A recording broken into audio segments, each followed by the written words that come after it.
धमतरी जिले के गंगरेल बांध, जिसे रविशंकर जलाशय के नाम से भी जाना जाता है, के डुबान प्रभावितों ने आज कलेक्ट्रेट का घेराव कर शासन के खिलाफ अपना गुस्सा जाहिर किया। प्रदर्शनकारी जो मुख्य रूप से गरीब और आदिवासी समुदाय से हैं, वे शासन पर उदासीनता और छत्तीसगढ़ उच्च न्यायालय के आदेश की अवमानना का गंभीर आरोप लगाया है। 4 साल पहले उच्च न्यायालय ने पात्र प्रभावितों को 3 महीने में भूमि आवंटन का आदेश दिया था, लेकिन आज तक कोई राहत नहीं मिली। आक्रोशित प्रभावितों ने अब कल यानी शुक्रवार को मुख्यमंत्री निवास का घेराव करने और जिला प्रशासन की शिकायत करने का ऐलान किया है। नमस्कार, आदाब, मैं शमशाद खान और आप देख रहे हैं धमतरी न्यूज। धमतरी के गांधी मैदान में अनिश्चितकालीन धरना देने के बाद गंगरेल बांध के डूब प्रभावितों ने आज कलेक्ट्रेट का घेराव किया। प्रदर्शनकारी पैदल मार्च करते हुए सदर बाजार, रामबाग और कर्मा चौक से होते हुए कलेक्ट्रेट पहुंचे। इनकी मुख्य मांग है कि उच्च न्यायालय के 16 दिसंबर 2020 के आदेश का पालन करते हुए पात्र प्रभावितों को जल्द से जल्द भूमि आवंटन और मुआवजा दिया जाए।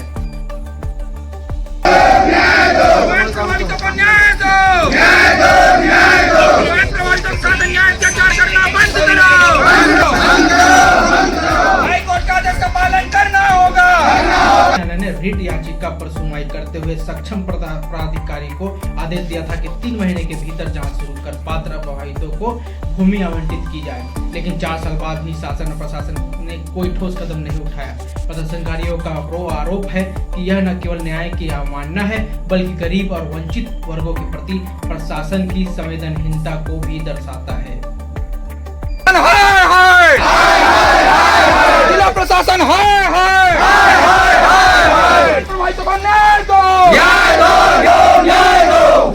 दुबान प्रभावितों का सदन न्याय अत्याचार नहीं सहेंगे,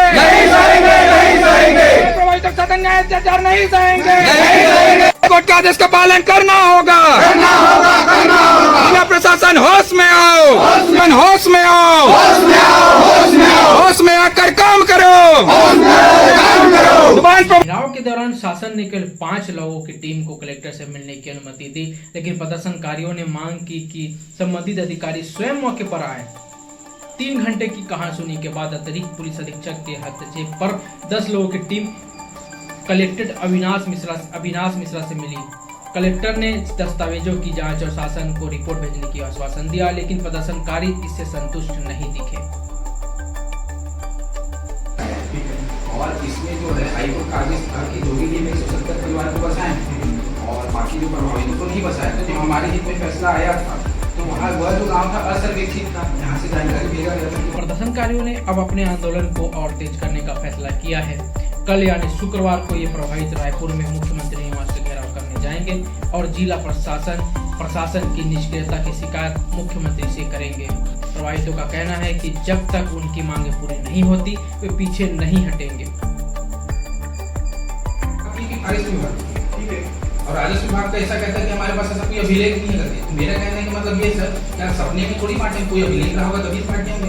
उनके प्रभावितों की यह लड़ाई अब और उग्र होने वाली है। अपनी जमीन और आजीविका के लिए ये लोग अब मुख्यमंत्री के दरवाजे तक पहुंचने को तैयार है। सवाल यह है कि क्या शासन जो है भूमि मांग के संबंध में आए हैं। डुबान प्रभावित है। हमारा जमीन जो है शासकीय प्रयोजन में चला गया था, आज लगभग 50 वर्ष से भी ऊपर हो चुका है और उसकी मांग के लिए आज भी जो है डुबान प्रभावित इधर उधर भटक रही है और हमारा मांग पूरा नहीं हो रहा है। और हाई कोर्ट का भी आदेश आ गया, आज लगभग 4 वर्ष हो गया है, प्रशासन के द्वारा कोई न्याय संगत कार्रवाई नहीं किया जाता। लगभग 3 दिन हो गया है। हमारा जो प्रदर्शन जोगीडी जो हमारे लिए आरक्षित भूमि है, कंपार्टमेंट नंबर 107, वहाँ से शुरू हुआ था। अभी हम गांधी मैदान में अनिश्चितकालीन धरना पे बैठे हुए हैं। वहाँ से आज गांधी मैदान से पैदल कलेक्ट्रेट आए हुए हैं हमारी मांग को लेकर के, लेकिन कोई सक्षम प्राधिकारी आज अभी लगभग 2.5 से 3 घंटा हो गया, सक्षम प्राधिकारी हमसे मिलने नहीं आ रहे बातचीत करने से। क्या बातचीत हो रही है अधिकारियों से, क्या कहना है? अधिकारियों से बातचीत हो रही है कि अभी बीच में ये कंडीशन इन लोग रख रहे हैं कि आप लोग अगर सीएम हाउस नहीं जाओगे, सीएम के पास नहीं जाओगे तो ही मैडम आऊँगे, एडीएम मैडम ऐसा कह रहे हैं। आगे आप लोग क्या करेंगे? हमारी मांग पूरी नहीं होगी, हम मांग के लिए बिल्कुल हम धरने पे बैठे रहेंगे। कल हम सीएम हाउस जाएंगे और वहाँ पे शिकायत करेंगे कि इस टाइप का जिला प्रशासन के द्वारा किया जा रहा है। हमारे जो डुबान प्रभावित हैं उनको दरकिनार करते हुए इस टाइप का हम लोग व्यवहार हमारे साथ कर रहे हैं, दुर्व्यवहार कर रहे हैं। लगभग कितने प्रभावित परिवार हैं? करीब 8,500 परिवार प्रभावित है और गारमेंट के डेटा के हिसाब से उनके पास 5,347 परिवार जो है प्रभावित हुए हैं, क्योंकि वसुंधरा का रिकॉर्ड है नहीं, जिनकी मकान तथा बाड़ी गई उनका कोई रिकॉर्ड उनके पास नहीं है।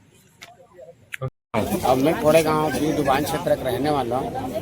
पूर्व में डुबान हमारे सिंघोला ग्राम रही से और हमन एक स्थिति आज आयल पड़ी कि हमन कम पढ़े लिखे के कारण ना ये जो कागज के बारे में हमन लोग घुमाए इसने जो आज चलत कैसे घूम जान हमन कम पढ़े लिखे के कारण कहीं पर इंग्लिश तो कहीं पर हिंदी रहा है तो ओला पूछे जान इसलिए करत 6 महीना बीत जाए है नहीं तो एक कागज ला कन्हू कहा थे कि नहीं ODFO विभाग में जंगल विभाग में कोई कहा एरिकेशन करल जा तो कोई कहा थे मतलब राजस्व मिलान करो इसमें। ये प्रक्रिया मन के हमर मन में समझदारी की कमी होने के कारण ना आज तक हम लोग जिला प्रशासन भटका दी। नहीं तो पुनर्वास तो बहुत पहले से करना रही सरकार की घोषणा है।